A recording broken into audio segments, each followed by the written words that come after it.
and whatever I see is smiling at me. Love is who I am.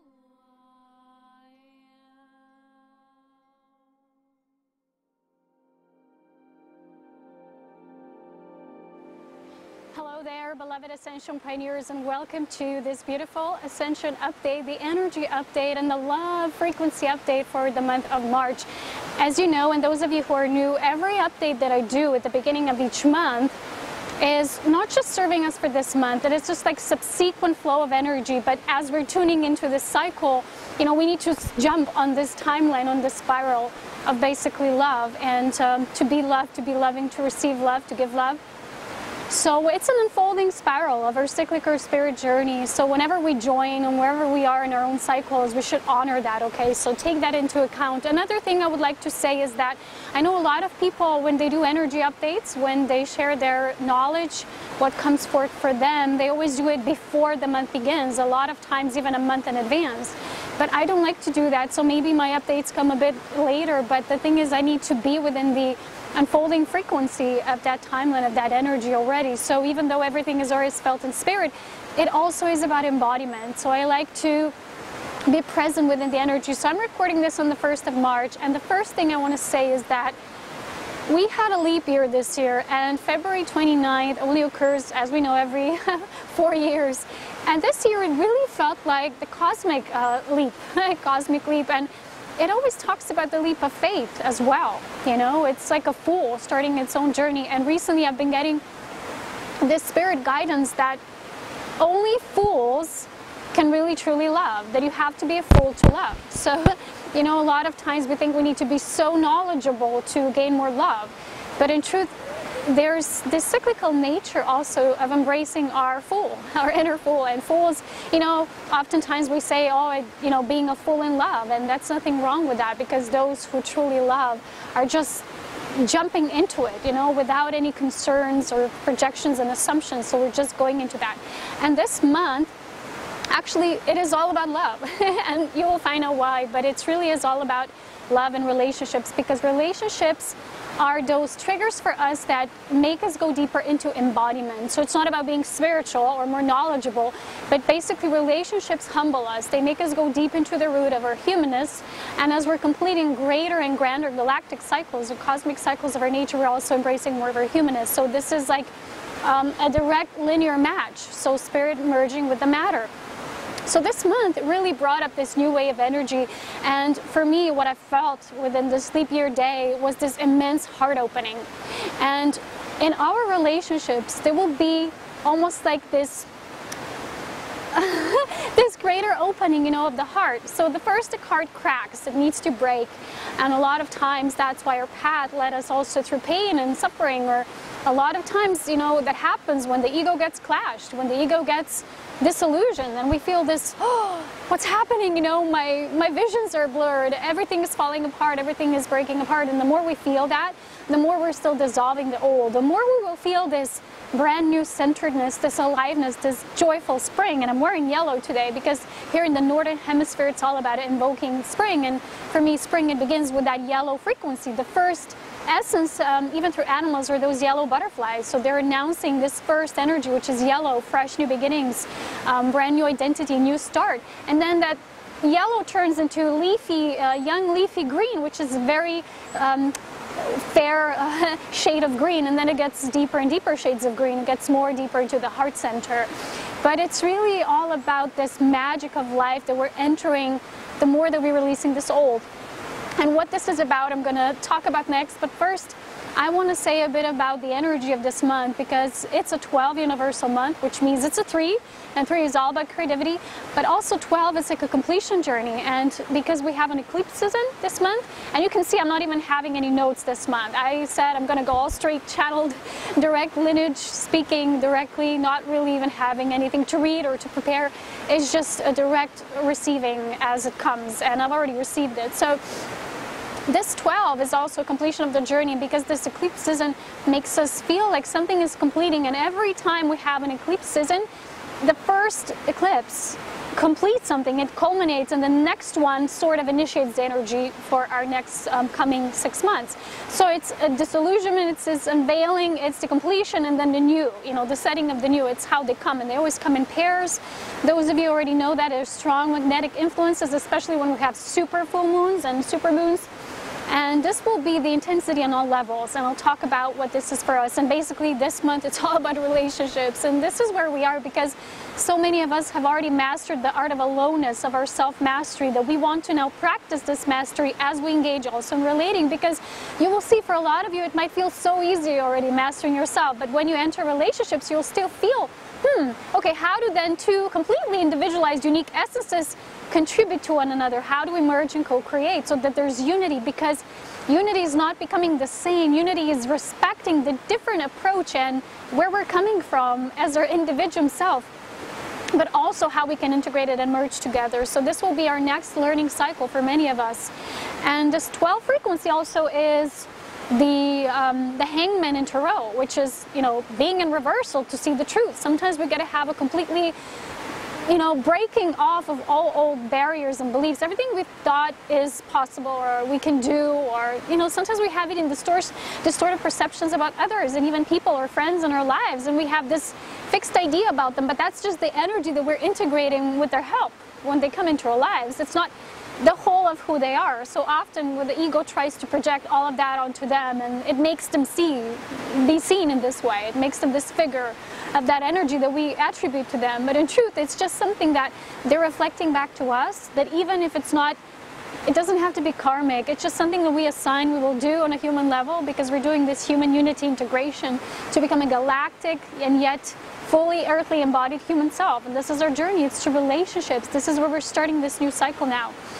So the 12 is the completion of all of our essences. It's even the 12 signs of the zodiac. And if you will pursue my multidimensional ascension course, you will see that I talk a lot about these basic 12 creation principles and stellar archetypes that we kind of merge with and integrate so that we can come into this unified whole, and how we're doing this from our cosmic and earthly perspective. So this is what it's all about. But why is it so important at this time? It's because for a lot of us, we were faced with these relationships, and what I was shown through Spirit is there's going to be strong reconciliation energy coming up. It already is for a lot of us. People from the past, even long distance past, may return, but they're going to show us how we basically are returning to innocence. The guidance that I received is the return to innocence. If you had a relationship in your life that at a certain point it really made you reconnect to your innocent, playful, natural, divine child self, but then you kind of had to move through other cycles and experiences with other humans and other relationships, romantic possibly, then all of a sudden you see you're moving now back to that state. You're moving back. There's just a longing back to this return of innocence. And I've experienced this myself in one of my relationships, and it was like deeply humbling. And I'm like, wait a minute, I was already there. That was many years ago, and I had that spiritual epiphany, but now we're embodying it. That's why it's returning now. And it's not the people who are coming, they're just showing us how this love is returning through us. They're just showing us where we are. And it's beautiful, and this reconciliation energy might be with anyone. So what Spirit showed me is that in March, because it's so focused on relationships, it is so important. Every one of us, whether we're in a committed, romantic, partnership, whatever it is, even if not, we're going to each receive a divine relationship. Maybe it's not going to be physical, maybe it's going to be someone for distance or, online. It doesn't matter, because it's about the strength of intensity of true love that comes with that connection. And it showed me that every single one of us will get a relationship to reflect back that state of innocence. Somehow, when you're observant, you will feel where there's coming through. Just follow the life force where it's showing you, because what we do in our relationships, a lot of times we have this expectation. For example, we say, I want the one, and then anything else I don't want. And these are journeys and steps towards becoming the one on all levels, embodying all these integral parts of who we are, so we can become a synthesized whole, a unified unit of oneness. And before that happens, there's many stages and cyclical layers of where we're going through and moving into. And a lot of times we say, no, but I want that. We focus on that goal, and because things are not completely like that, we rather not have anything at all. And a lot of times that brings stagnation. And when people say, let the person go, or let that whatever go, it's basically just preventing us to grow and expand. We're letting go of the distortions we have about others, because when our heart cracks, there will be newness coming from it eventually. When we integrate, if we have hurts and pains and all those wounds, and sometimes people think that those members of soul family, people we really feel a strong merge with, strong connection, strong association in how we think, feel, it's like similarities somehow. It's magnetic resonance with these beings. And we think that, oh, they're going to be so perfect, we're never going to trigger each other because it's a soul connection. All connections are soul connection. And sometimes the soul family might feel even more intense because they love you so much that they want to trigger your buttons. But the difference is that they will be unconditional about it. Let's say you have a cycle when, you know, it's almost like the lovers. There's first this meeting of two souls, completely in love, mashing in love, radiating love, and falling in love sometimes makes you lose yourself in another. That's the initial stage. And for a lot of times, we had to withdraw a bit to see clearly and to find ourselves again so that we can connect again, but in a balanced way, because there can be so much enthusiasm and rejuvenated joy when you finally meet with someone like that in a beautiful soul reunion.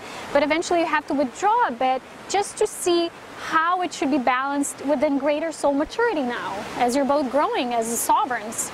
So sometimes this happens, and the difference is with soul connections, it will feel still beautiful. It will be unconditional. So you can have, I don't know, you can even block someone on Facebook or whatever you can do, but basically their energy will be there, always present with you, because they're your team, you know, they're a part of your team somehow, whether you want to rationalize about it or not.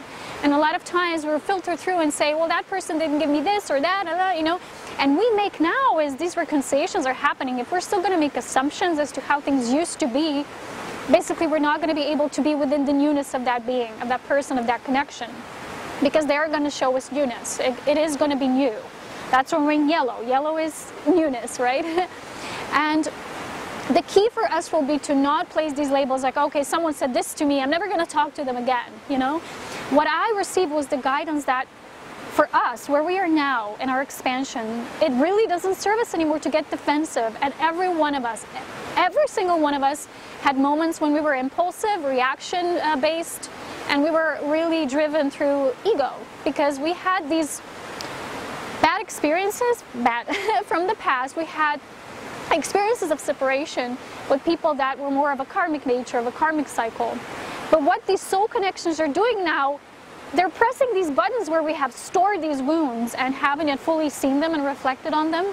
And they're showing us, but they're not going to hurt us. They're just pushing the buttons, but without being manipulative or distorted with us. They're still unconditional. But they will trigger the wounds just to show you that you need to integrate them fully now, that you're going to even them out, you're going to smooth it out, like building a beautiful statue and in the end you're going to smooth it out. So that kind of thing, that's how it feels like.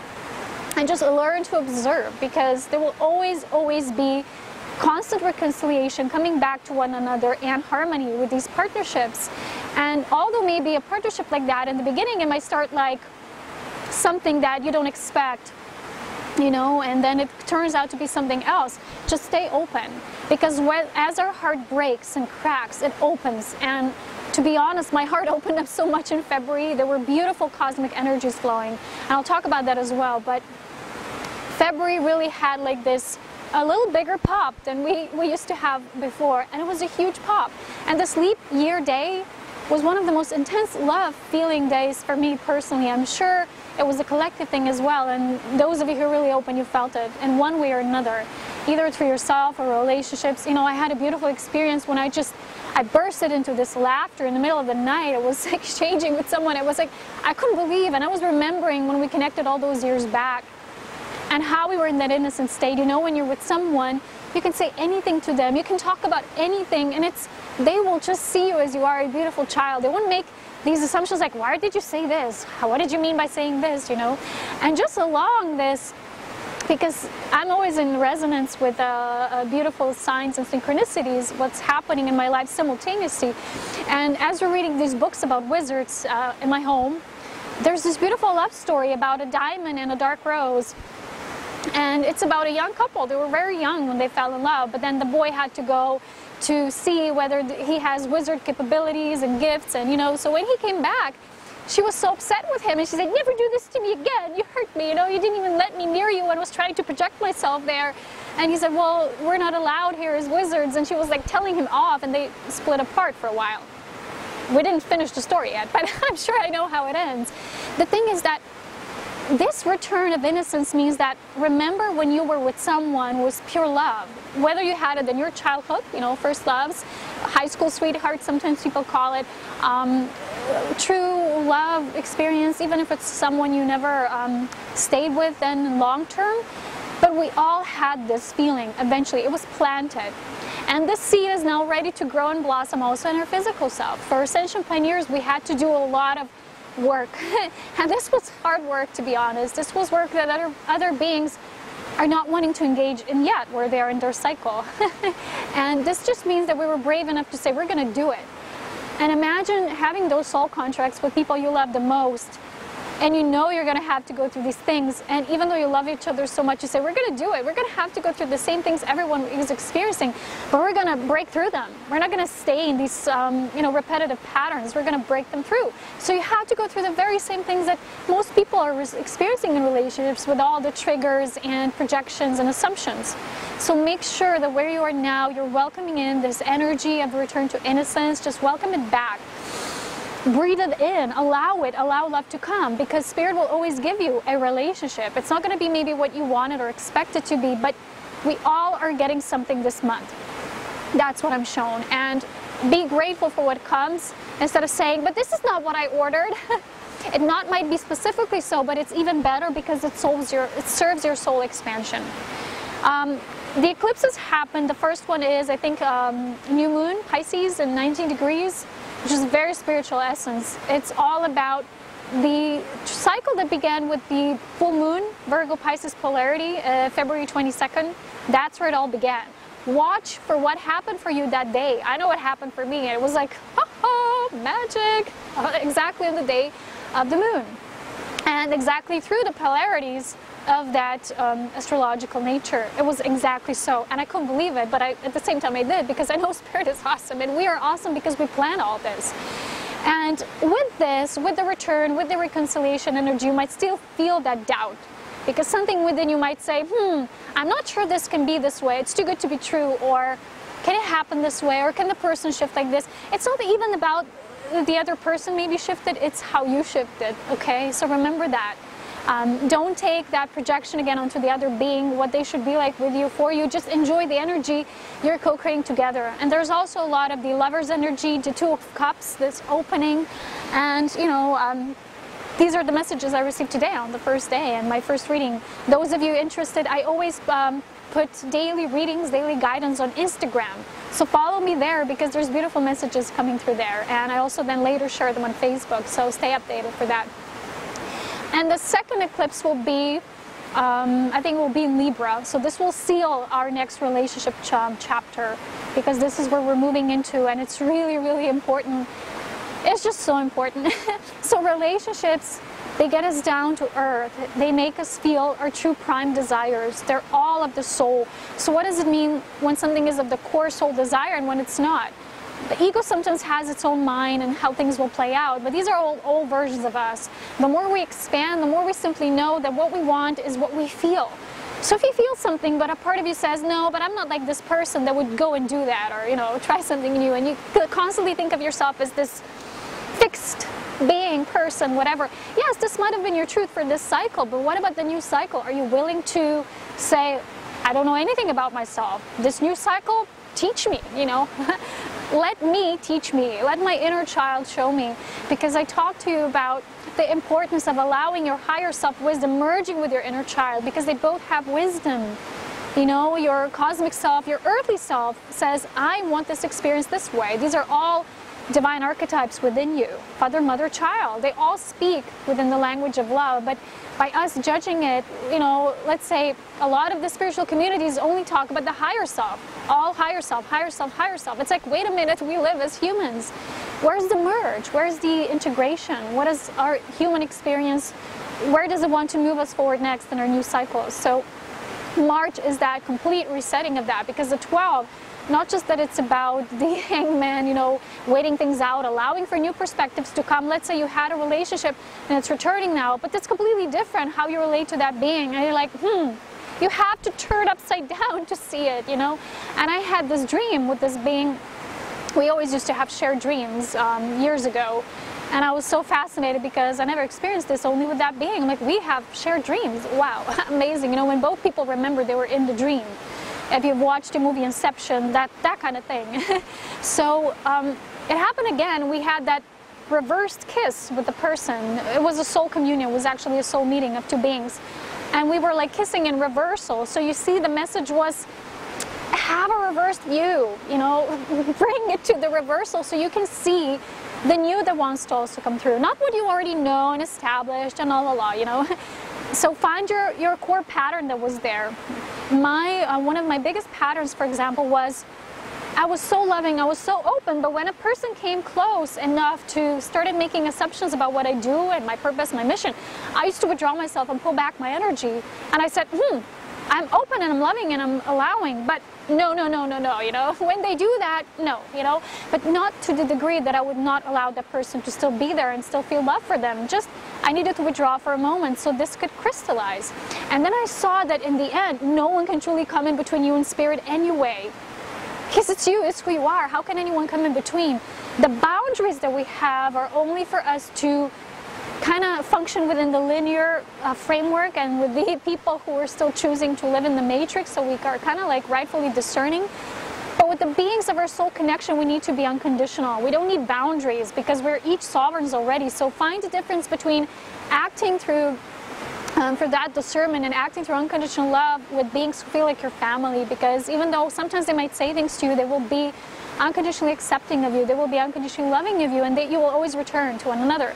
And sometimes someone, when you come back, they say to you, oh, I missed you, or I miss you, and you say, but we were always connected anyway. And it's always going to be through direct telepathic communion. It's something you cannot plan yourself. It's spirit planning, and it's such a perfect timing, you don't know. I'm going to tell you one of the examples.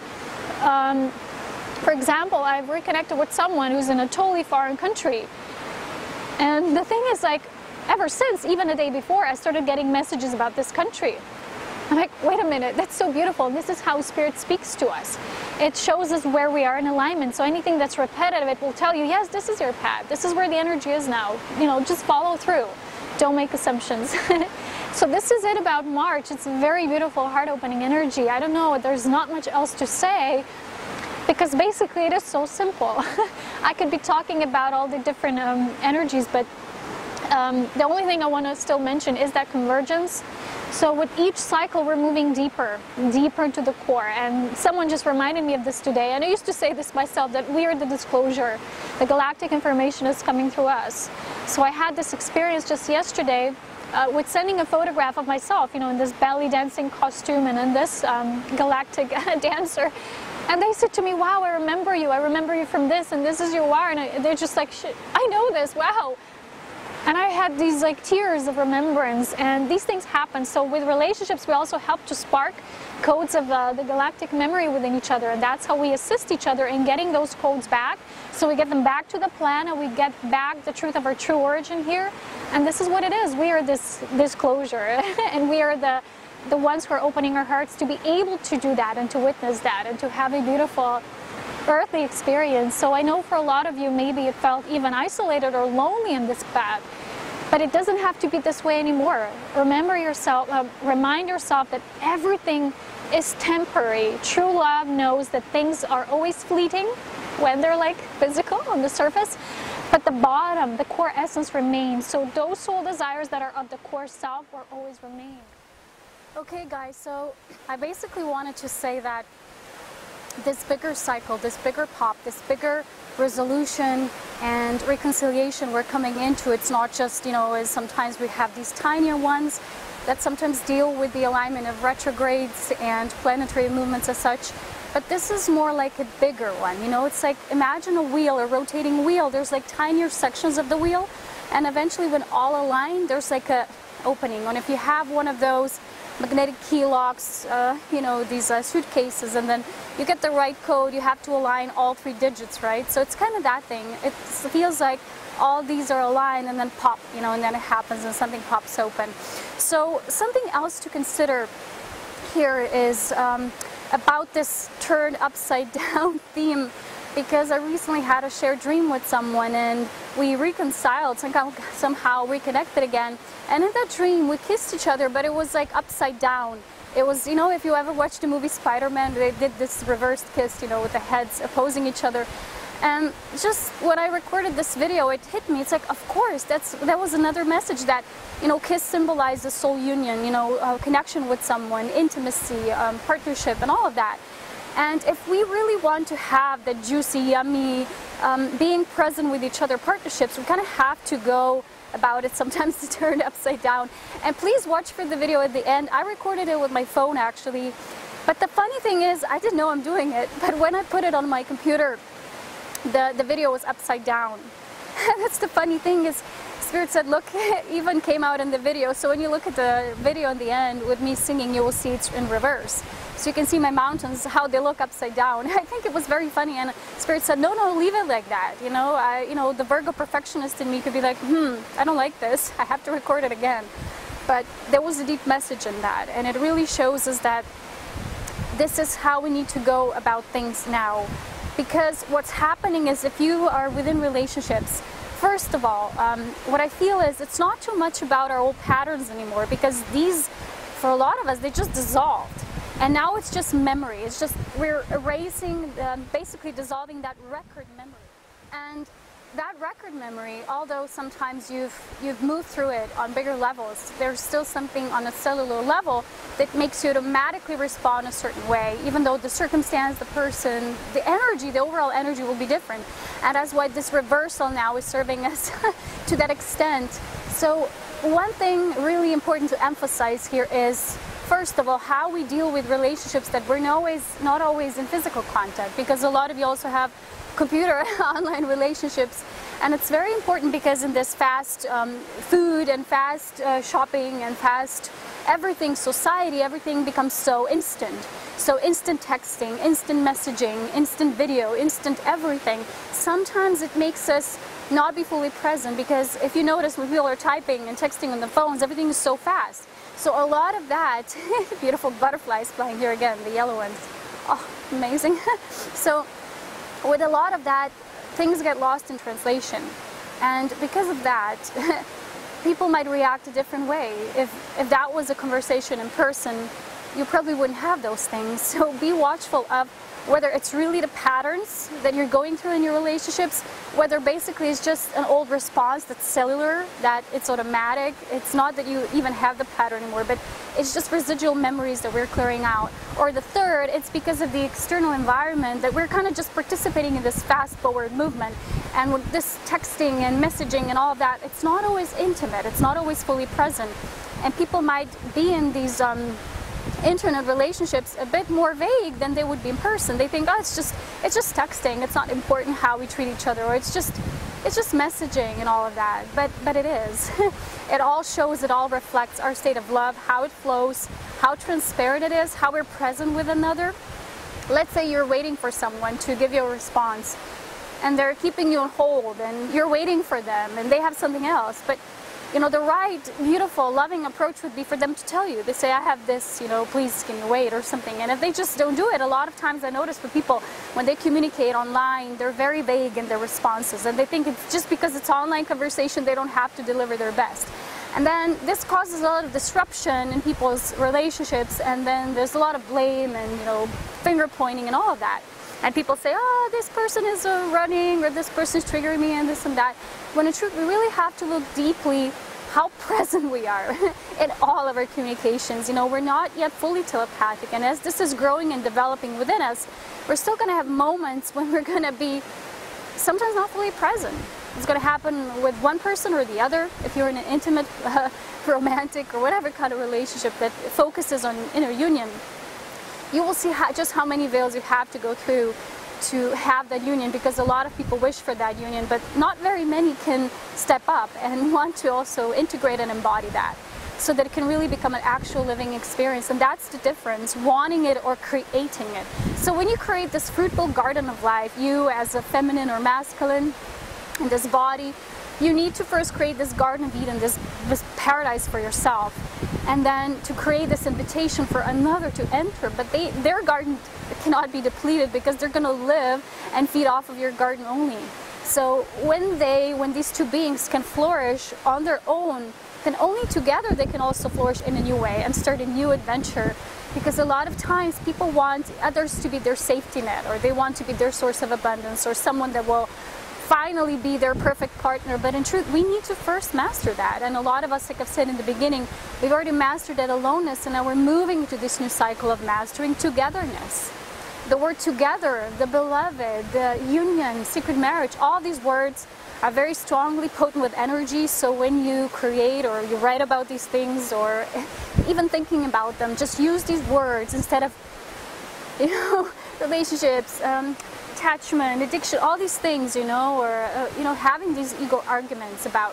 Whenever you will find yourself with someone going too much at it, who said what and how was it said and what did it mean, stop yourself, because an enlightened being always asks what or why, instead of making an assumption. Because when we do that, we're not humble. We're basically saying we already know what happened. We need to allow the other to show us, to tell us, to express from their heart about themselves only, not about you. Oh, you were this way, you were that way. This is all something we're no longer choosing for ourselves. As Ascension pioneers, we feel even repulsed by these things, not in a way that we would judge them, but they feel so no longer aligned with who we are that if something comes up like this, we will just either be walking away or telling our truth the way it really is and, being our own asserted sovereign, or just simply neutralize it through more harmony, okay?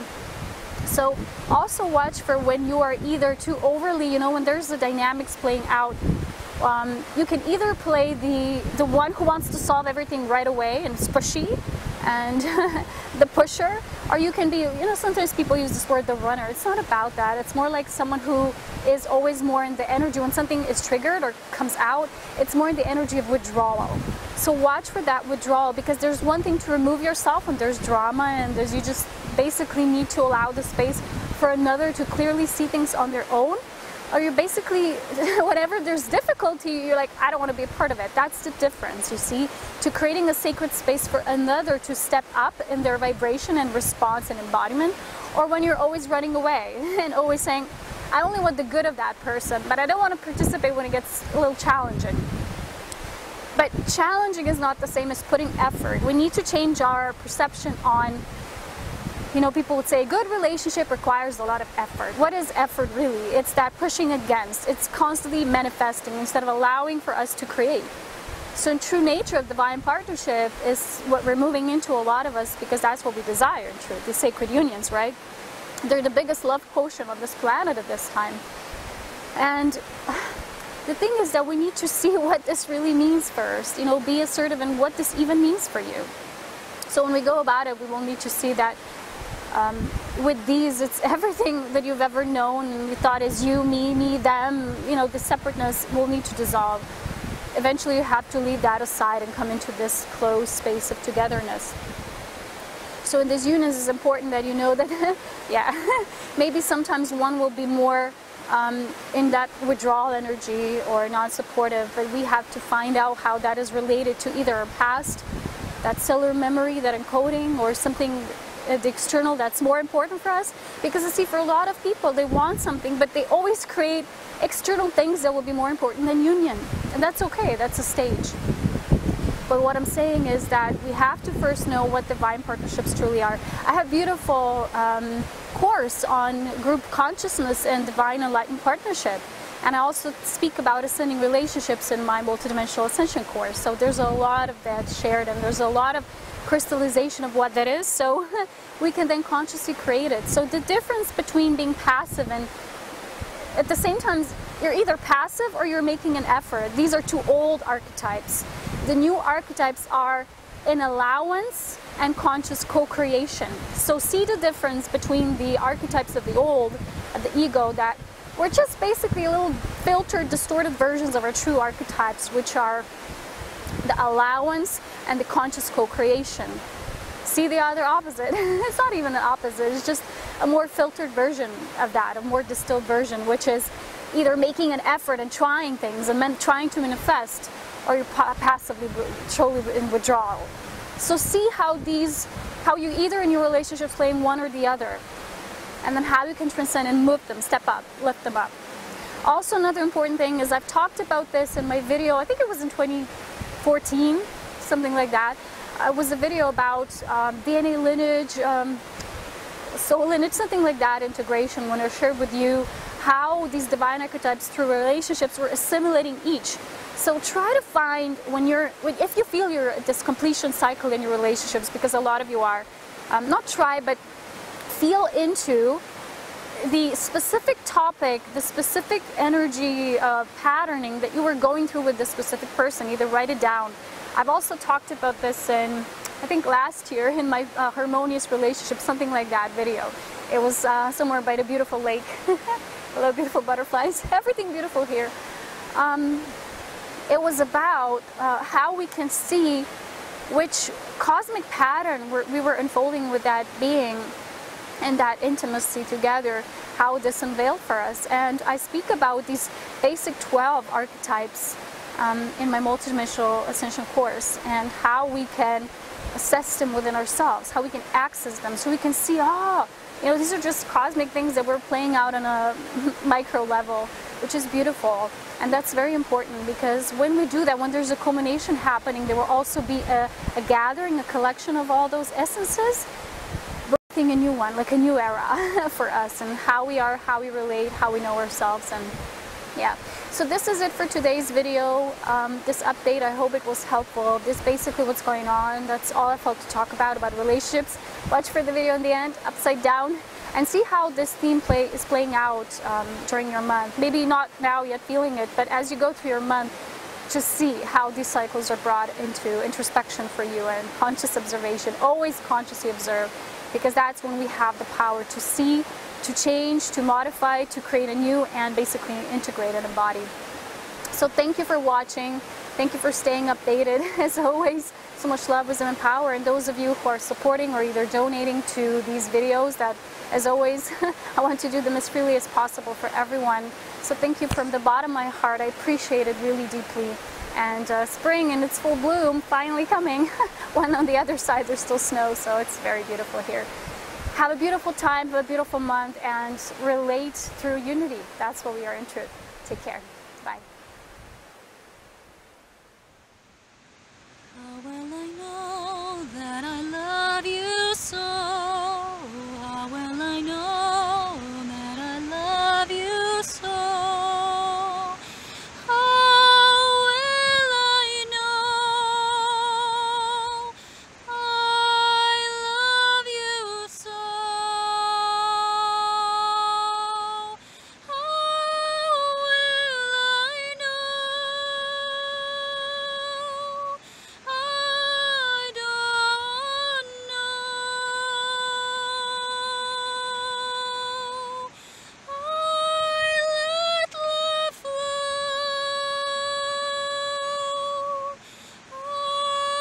I don't